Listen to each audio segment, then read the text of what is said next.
It is so difficult to do business here, not because Malawi is a difficult place. It's so difficult because majority of us, we don't want to do things the right way. I'm happy. We've been talking for a little while now. People were telling me to come meet you because I'm in the city now. Yes.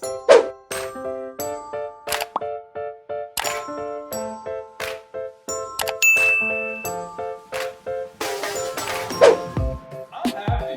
Like, I'll just say right now, for my channel, we got a tour of the place, and this guy is amazing. Thank Look you. at Yeah, I was sitting in my temporary office. Just this is a temporary office. Very soon I'm gonna be going upstairs and use it, the office up on the top. Every time in the evening I sit in here. Let me actually show you the workshop, how it looks now.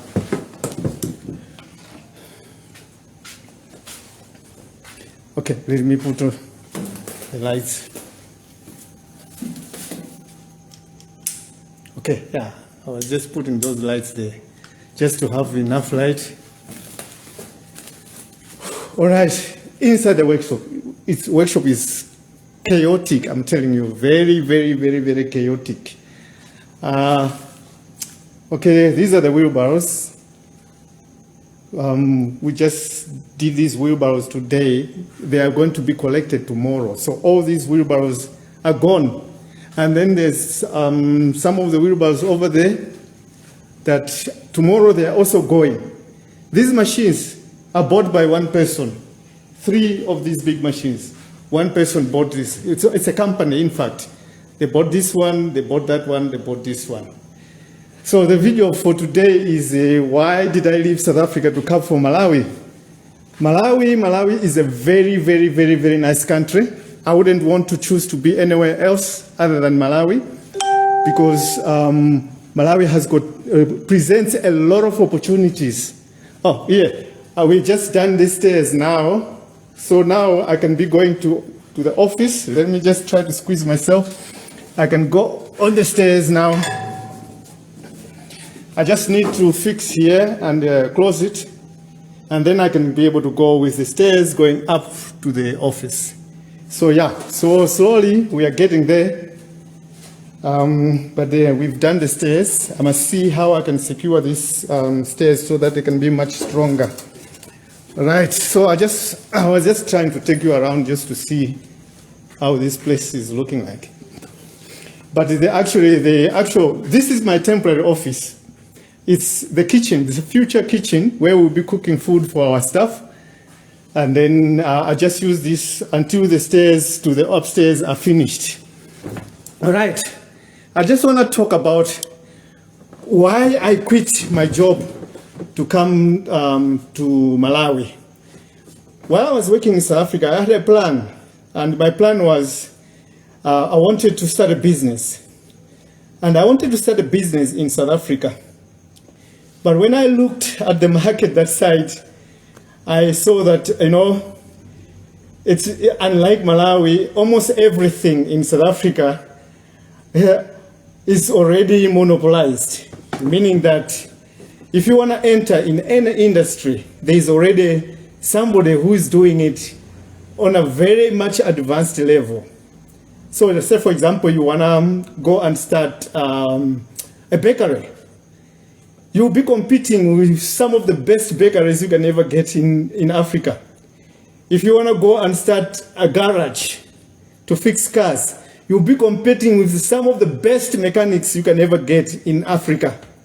If you want to go and start, say for example, a welding workshop, you'll be competing with some of the best welders on the continent of Africa.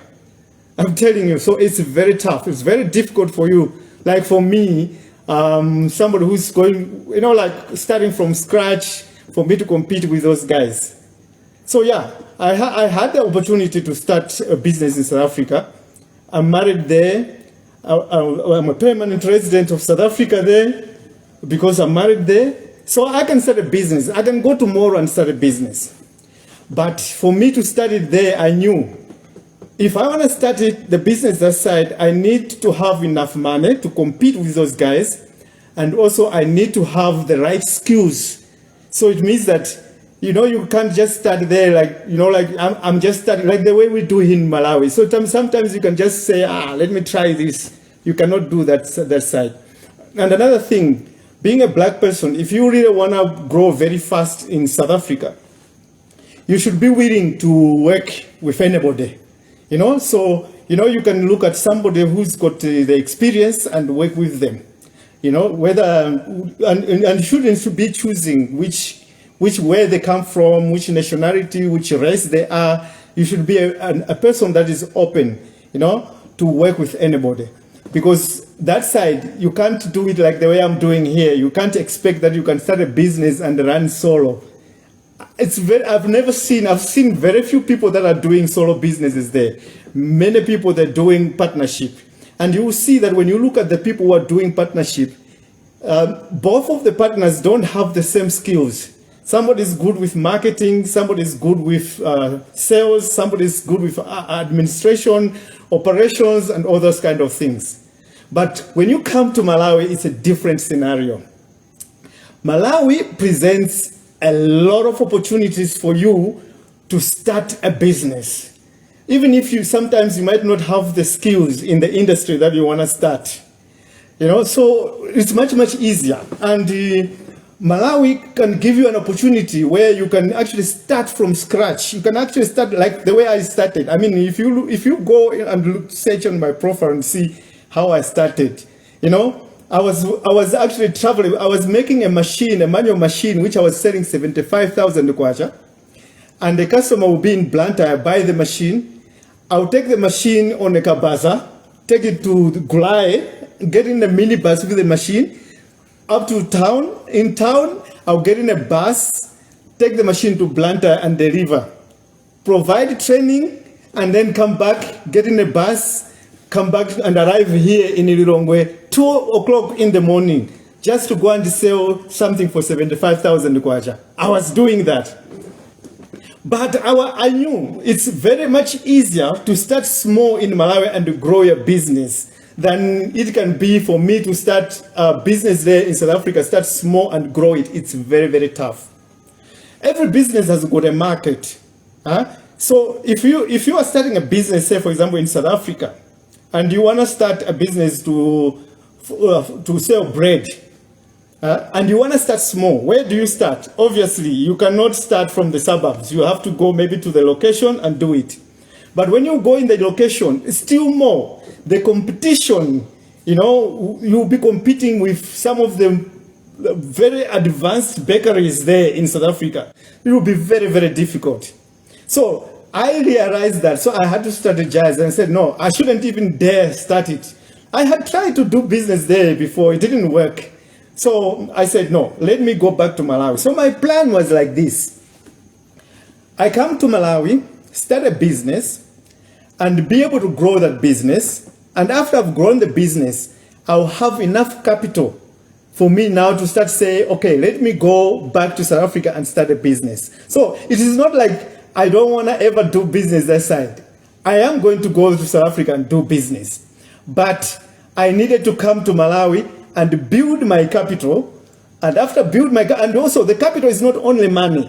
The capital is also experience. I've learned how to start a business. I've learned how to maintain a business. I've learned how to run my money. Sometimes, if I didn't know how to run my money, my business would have failed a long time ago. I've learned how to deal with the most difficult situations in Malawi. I've learned how to deal with the most difficult people in terms of people working for me. I've learned how to train people. I've learned how to implement systems. So I think if I can go to South Africa, I don't think I will struggle as much as when I was thinking to start a business when I was living there.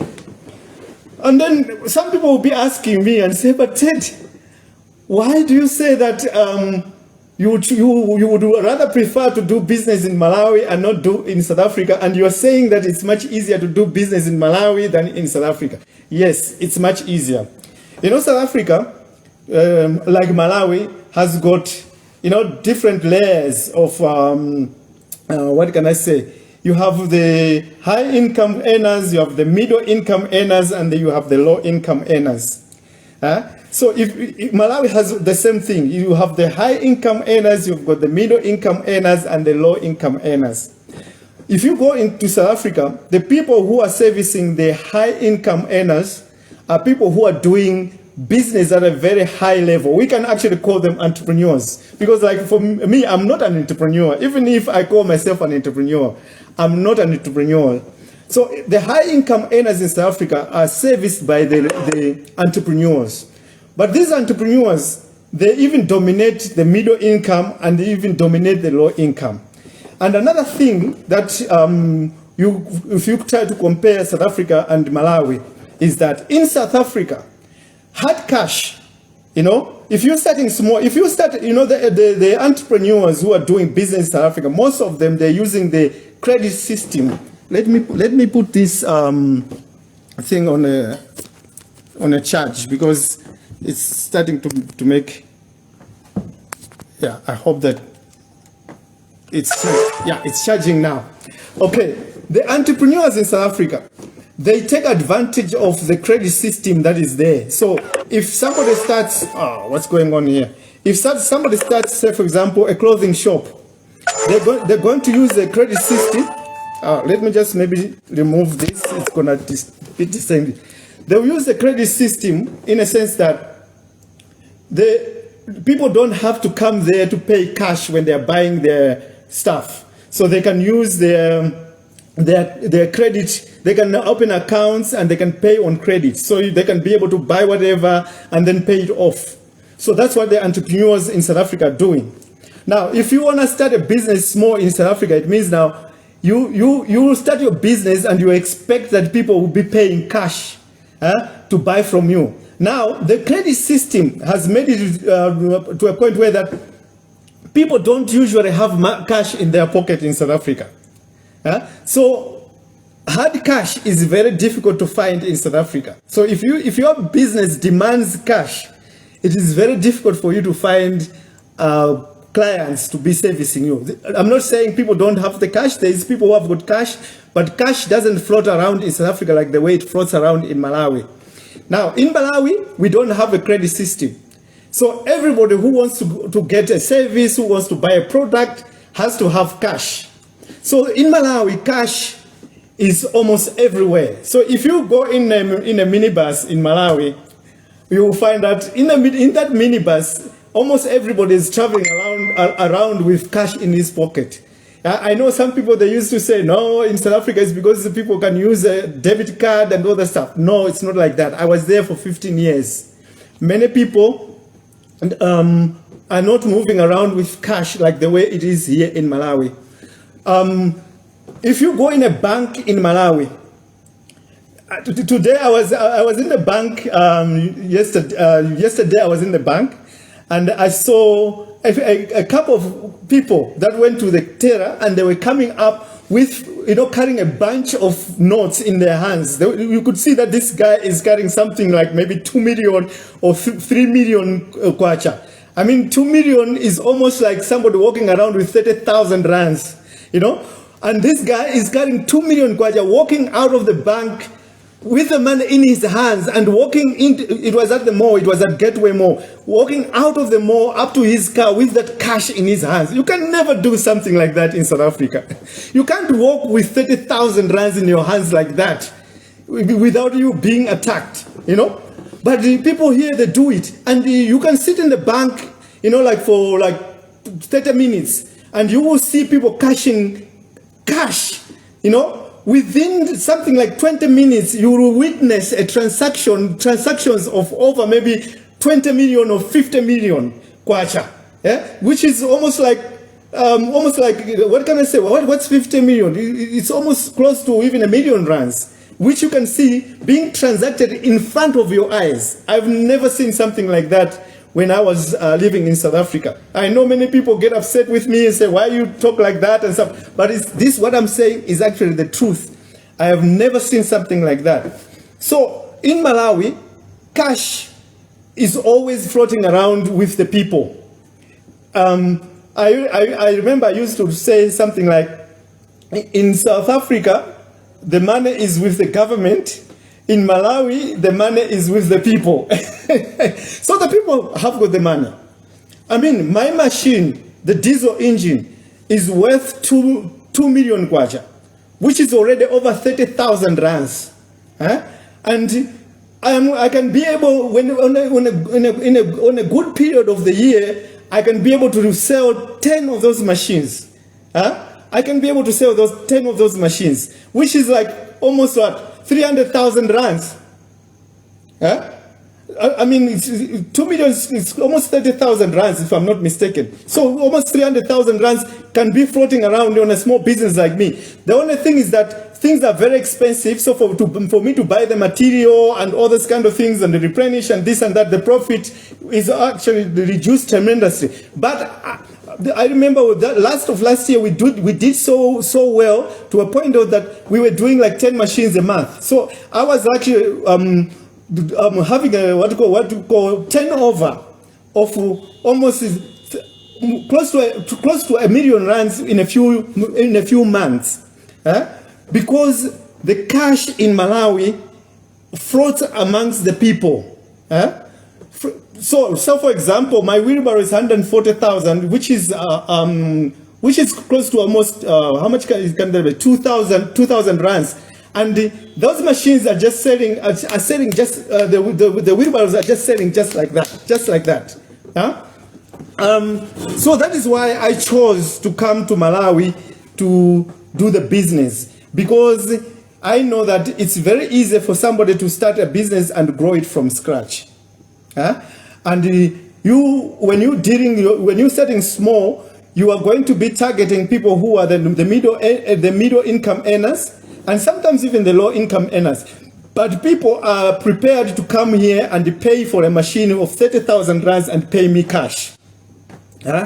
Well, it would have been difficult for me, I must be honest, for me to be able to do the business and sell in South Africa and be able to sell my machines, 10 machines, just like that, with like 30,000 rands cash. It would have been very difficult for me to find that market. So I realized that Malawi offers a platform for somebody to start a business from scratch.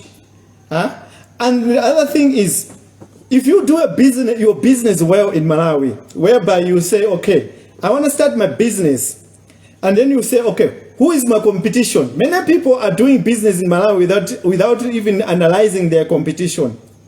So, like in my business, the cement block machines, I have got two types of competitors. I have got the companies like Camco. I think Camco is the only company that is actually now selling cement block machines. So my competitor is Camco, and then I have a few Malawians who are also making the machines on the same level like me in Malawi. So I've got Malawians who I am competing with, and there's also Camco that I'm competing with. So for me, I don't focus on the competition, the local competition. I'm actually focusing on the Chinese competition. I am aiming at them, like competing with them. So for you to compete with the international products, it means that you should be aiming at improving your products so that they must meet that international standards. If you compete with local guys, you are not going to aim at trying to improve your products to become international standard, because most of the local people, they have this mentality thinking that says, no, I don't have to improve my product, because the people in Malawi, if I improve my product, they're not going to buy. You are telling a lie to yourself. There are plenty of Malawians who want good quality stuff. There are plenty of Malawians who want things that have got quality. They want things that when they buy, they can have the comfort to say, I've bought something that is very strong. The reason why people, they leave us, not buying from us, and they go and buy things that come from China, is because they want stuff that is of good quality. Now, as a local manufacturer, if you are going to aim at competing with international products, you will have no problem in Malawi. This is something that I learned. You will not have any problem. Right now, we have created the market. You know, we have educated many Malawians to start embracing the cement block. But now, the cement block is becoming the order of the day. The cement block is actually now the way people are building. If you're not building cement blocks, many people will be wondering what is wrong with you. Right now, I'm seeing fewer and fewer people building with bent bricks. So almost everybody is going for cement block. The government is doing the project with cement blocks. And then we're seeing NGOs, cement blocks. Individuals now, they are going for cement blocks. But now, just imagine how people used to make money those days, building using bent bricks. Those people who were making bricks, how much money did they make? Those people who were building ovens and the kilns to make bricks, how much money did they make? Now we have changed the market. Now people are buying they're buying cement blocks. Just imagine how much money the guys who are making blocks now are making. People are making plenty of money. People are killing it. It's only that many of the Malawians, they don't like to show what they're doing. They always like to hide. But I must reveal to you, the people who are making cement blocks today, they are killing it, because what's happening now, the demand is so high to the point that you can never be able to go to a place where they manufacture blocks and then you will find blocks just standing just like that. It's impossible. That's how much of the demand there is in Malawi at the moment. Even with the cement block machines, we are struggling right now to deliver. We are struggling because the demand is becoming a lot. Now, many young people or many Malawians are failing to understand the opportunities that we are having in this country. In terms of that, I can go to even to the farming industry. Right now, the amount of soya that has been planted the previous season, you can never believe. Every season, it's doubling more and more and more. And these soya people, these farmers who are planting soya, they are struggling to say, how are we going to be able to process this soya? Now, if you look at it, how many people in Malawi right now have got machines that processes soya? Tell me, how many? Right now, as I'm telling you, I have got a WhatsApp group. People are already starting to pay deposit. I haven't even finished one single machine of soya for myself. I haven't even made one because the cement block machines are keeping me busy. People are paying deposit already for the machine. Say, Ted, I don't want you to forget me. Here's 200,000 I'm paying. Booking for you to come and process my soya. That's how much opportunity there is in the soya industry. Now, a lot of people say, Malawi, there's no business and we're struggling. I can't start a business. There's plenty and plenty of businesses that are available. But many people, it's because they're negative, number one, and many people are associating with the wrong people. If you associate with negative people, you will never be able to see opportunities. If you watch what I'm sharing on Facebook and you actually sit down and analyze everything that I say on Facebook, you will realize that there is really indeed plenty of opportunities in Malawi. So guys, let's start thinking, everybody wants to survive in Malawi. And that is why we are seeing that there's plenty of people who are going into the soya farming. It's because people want to survive. So you're finding people are abandoning growing maize and they're growing soya. And now, the more the people grow soya, the more the opportunities are coming. Soon you will find that there will be another product that is going to come in that people are going to want to also to go into. It will need people to be thinking outside the box and say, how can I be part of that? How can I also benefit from that kind of business? Yeah? Right now, we should be having a lot of people venturing into having machines that will process soya. Very soon, people will be asking, Ted, can you also do a machine for me for maize? I'm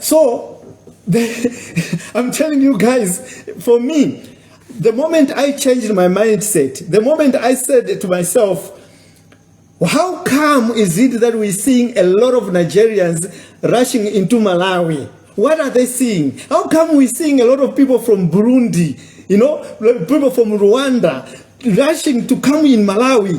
Malawi is the poorest country in the world. Why do they come here? I said, I want to see what they see. And I've seen it. I have seen it, guys. Yeah?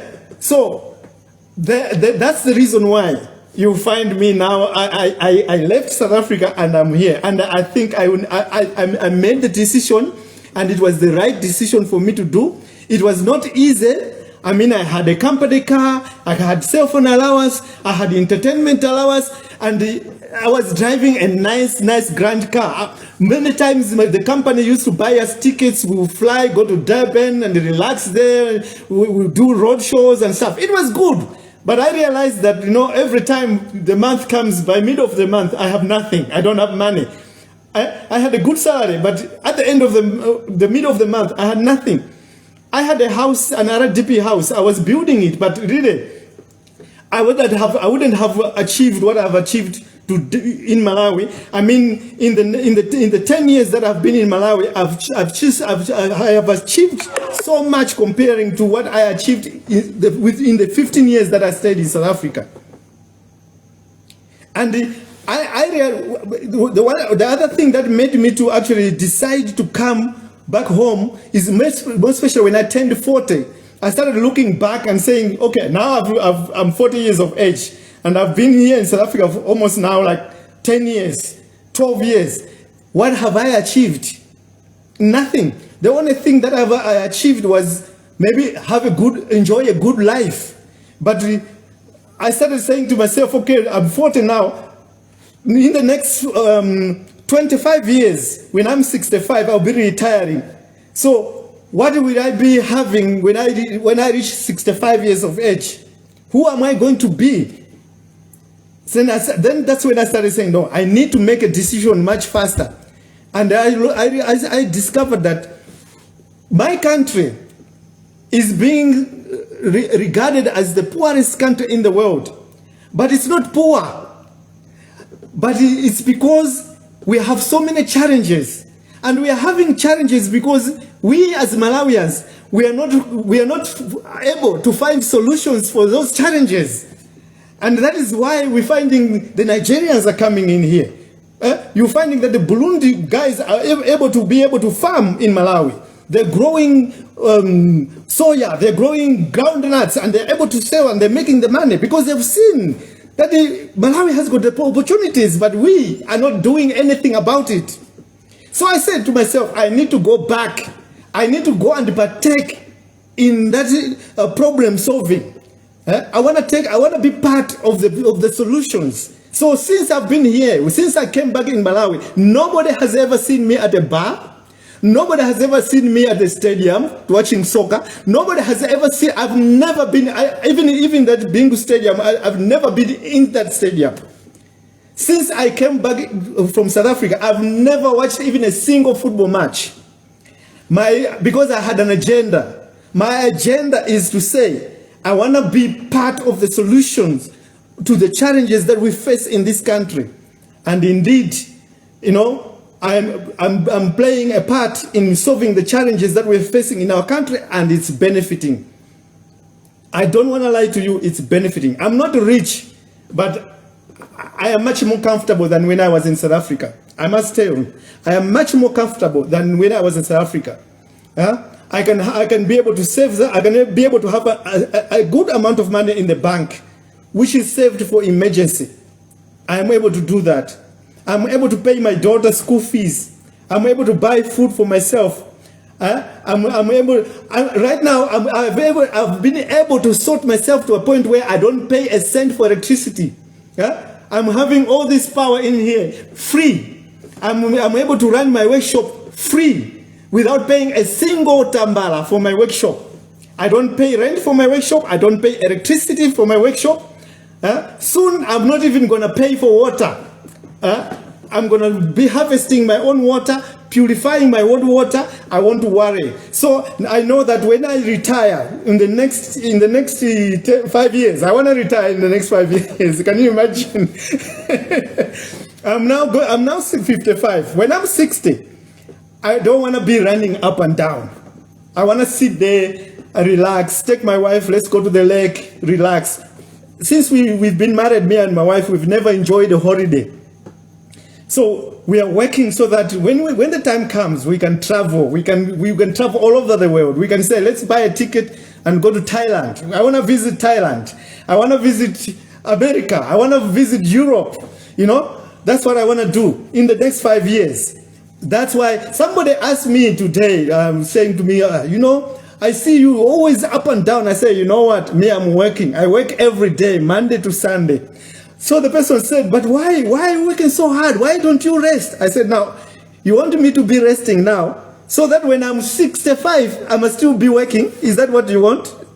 I said, I'm working now. I'm working so hard because I don't want when I'm 60, over 60, I should still be working. No, I will be there at the house and somebody will be running the workshop. When they have a problem, they'll come to me and say, can you come and help us here? But I'm not going to be running up and down like the way I'm doing. I'm not going to be having sleepless nights like the way I'm having now. That's why I'm working so hard. I discovered this very late. I should have discovered this when I was 35 living in South Africa. I should have left South Africa at the age of 35, come here to Malawi. Unfortunately, I left South Africa when I was already much older again already, but it was not too late. I made a decision much faster, much earlier than, it was better late than sorry.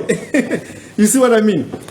But I would like to share to my fellow Malawians to understand that the poverty that we have in Malawi, it's not because our country is poor. The poverty that we have in Malawi is because we are not being part of the solutions of the challenges that we have in Malawi. We are not being part of the solution. So just think of anything that people complain about and try to be the solution for those things. I heard people complaining about wheelbarrows. I am the solution.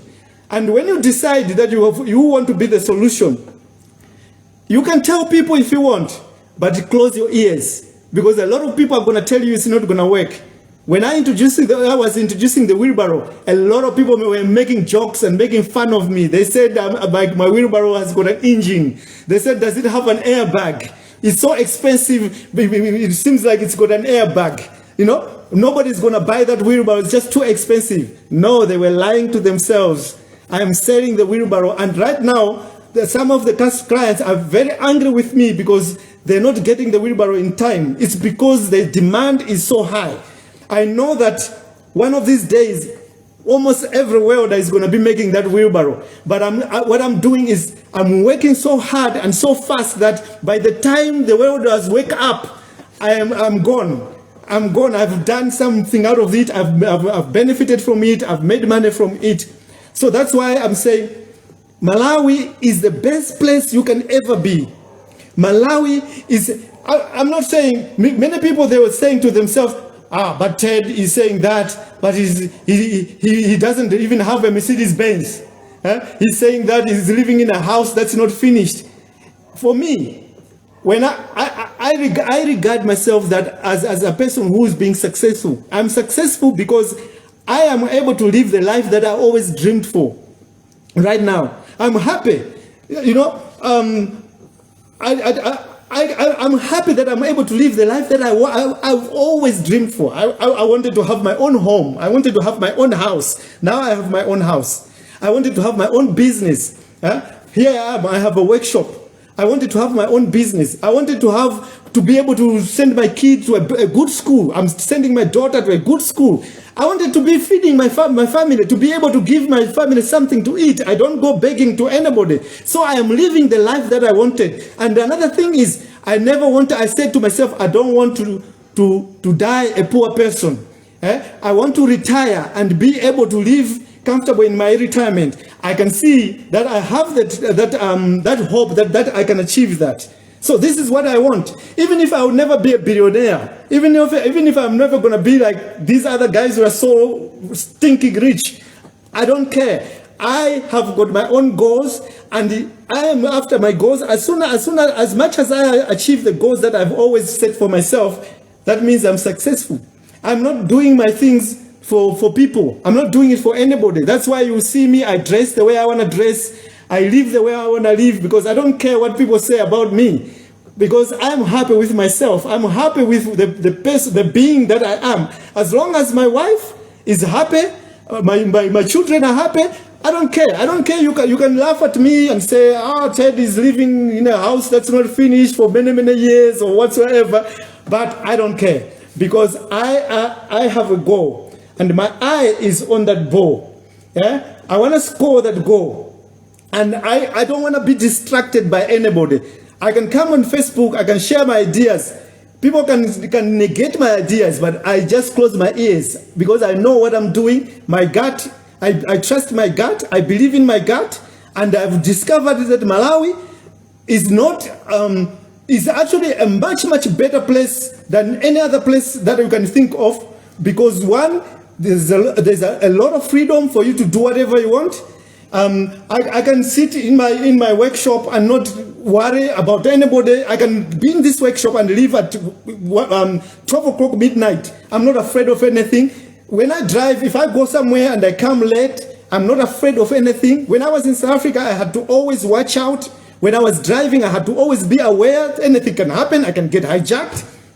But in Malawi, there's nothing like that. And the other thing is, you're free to start a business. There's not too much red tapes in Malawi for you to start a business. Our government is very lenient in so many senses. I mean, if you see like the people who are in South Africa or in America, when they want to start a business there, I know there's a lot of red tape, but Malawi doesn't have those red tapes, you know. So what a better place can I ever be? What better place can I ever wish to be other than to be in Malawi? It took me to travel and stay outside Malawi to discover this. If you have never traveled, you will never know how much it is actually. What can I say? It is a gift to be a Malawian. It is the biggest gift that anybody else can ever wish for, to be a Malawian. And I know people are saying, but Ted is crazy. Okay, why is it that we have so many white people coming to Malawi to stay and ask for citizenship? Why is it that we have so many people from Europe, from India, from Asia, from Nigeria? They're coming to Malawi. They want to claim they want to be citizens of Malawi. Why? If Malawi was so poor and Malawi was so full of problems, why are these people coming here? It's because they have seen that in the midst of the peace and the tranquility that we have in Malawi, there's plenty of opportunities. And those opportunities are not even hidden. They're just right in front of you. Yeah? The only reason why you're failing to see them is because, one, maybe you're listening too much to negative people. Two, maybe you're too much thinking of politics in your head. Number two. Number three, maybe you are not maybe it's because you didn't travel, you didn't go out, you know. Many of the young people who tell me, I want to go to South Africa, I always tell them, okay, go. If you go there, maybe you will open your eyes and you'll be able now to see that, okay, Malawi has got these opportunities. Because most of the times, because you've never traveled, it becomes very difficult for you to really understand what I'm saying. In fact, many people, when I speak like this, they might think that maybe Ted is showing off. Ted is arrogant. That's what many of the people are seeing. But I'm telling you, most of the people who are like most foreigners who are living in Malawi, they are saying, now Ted is revealing this secret. Look at Ted, what he's doing, he's revealing the secret. We are better off being here in Malawi, and Malawians are still not able to see these opportunities. Ted is revealing these secrets. And I've been revealing, ever since I've returned from South Africa, I've been revealing the secrets every single day. I know so many people, they love what I speak because they think that, oh, Ted is a very, I remember one of the other guys, he said to me, I'm an opportunist. They said Ted is an opportunist. When you call somebody an opportunist, what you're trying to say is another rude way of saying, Ted is a person who just lives in a dream world. If somebody is calling me an opportunist, I interpret it as if they're saying to me that I am in a dream world. Grace says, a good Malawian passport is number 8 out of the 20 best passports in Africa. It used to be in the top 5 in the beginning. Huh? It used to be in the top 5. You know, there are people right now who are in diaspora, African Americans, and even some people, they are white people outside, that even inbox me, how can I come in Malawi? I want to come and settle in Malawi. Imagine, people want to come and retire in Malawi. Because they know if they go to the lake there and they build a mansion there, overlooking the lake, they'll be sitting like now, in this evening, they will open their doors, the sliding doors, looking at the lake and admiring the stars without even worrying about anybody coming to attack them or do something to them. And the next day, people will come work for them, and they will just travel, go anywhere they want, do whatever they want. They can even have a farm and they'll grow soya, and they'll just be selling the soya and making money. And then when they make the money, they can buy a ticket, go and travel around the world just to relax. That's how good Malawi is. And yet, many people, many Malawians are running away from this country. People are like thinking, let me go get my passport and run away from this country. People are actually running away from opportunities, can you imagine? They want to go to another country where now they will be limited, their movements are going to be limited, their time, the way they spend their time is all limited. I mean, when you go there, it's like, everything is like, hey, people, when people walk, go in the train, it's like zombies, you know. Hey, but here in Malawi, you can travel in a bus, you can make friends in the bus, by the time you arrive your destination, you've made a couple of friends, you've shared ideas and other stuff. You're not worried about anything. In Malawi, there's no road rage. You won't see somebody getting angry, banging his car, going to smash somebody's window. You will never see that. You will never see a policeman putting his knee on somebody's neck. You will never see something like that. Our police people, they will stop you and say, afternoon, sir, how are you? Can I see your driver's license? And you show him the driver's license. He goes there and he says, hi, Mr. Kwelepeta, that thing you're carrying at the back, please put a reflector there. And I say, thank you very much, sir. He said, enjoy your day. And I go. What a wonderful life, I'm telling you. I live a life without any stress. When I wake up in the morning, imagine I spend all my time here in the workshop and my house the whole week without even having any stress. I don't feel nothing, no stress, nothing. Although sometimes I get stressed with the workers when we do the business, but still more. That is so small comparing with the amount of stress that I used to have when I was in South Africa. So, if you are living outside Malawi and you are at my age, 55, I don't know if you're not late already, because me, I came back to Malawi in 2010, and this is now 2023, so it's now 13 years. So I'm now 55 years of age. You can do the maths and see what age I came back. I'm busy building my retirement. I'm working for my retirement. But I have achieved so much in the 13 years that I've been in Malawi. And I must tell you, the people who have helped me to achieve what I've achieved today are Malawians. They are Malawians. Everything that I'm doing here, all the sales that I'm making, the money that I'm making is coming from Malawians. So it just tells me and tells you that there are opportunities in Malawi.